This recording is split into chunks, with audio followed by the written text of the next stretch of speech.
Këtë vit Rally Albania është gara më e madhe gjatë gjithë 8 viteve që organizohet nga Federata e Motociklizmit.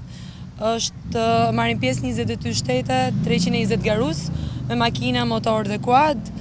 Është gara e mbështetur nga shumë fuqishëm nga Ministria e Turizmit dhe nga sponsorët e tjerë si Vodafone dhe Alpet. Ky aktivitet që siç e thatë ju Linda është Rally Ride, ka pjesëmarrës nga 22 shtete të botës dhe ka një pjesëmarrje maksimale, pra rreth 320 garues, dhe gara këtë vit do të jetë si gjithmonë një javore, ku do të shkohet nga Tirana në veri në fshatin në kampingun Erasmus, nga Erasma në Voskopoj, nga Voskopoja në Himar, Dhërmi dhe prap Tiranë.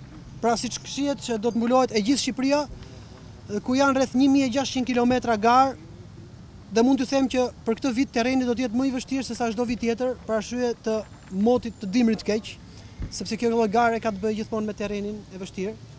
Dhe do të shohim, janë rreth 200 mjete gare të cilat do testojnë veten dhe unë shpresoj që shumica e tyre ta mbarojnë garen.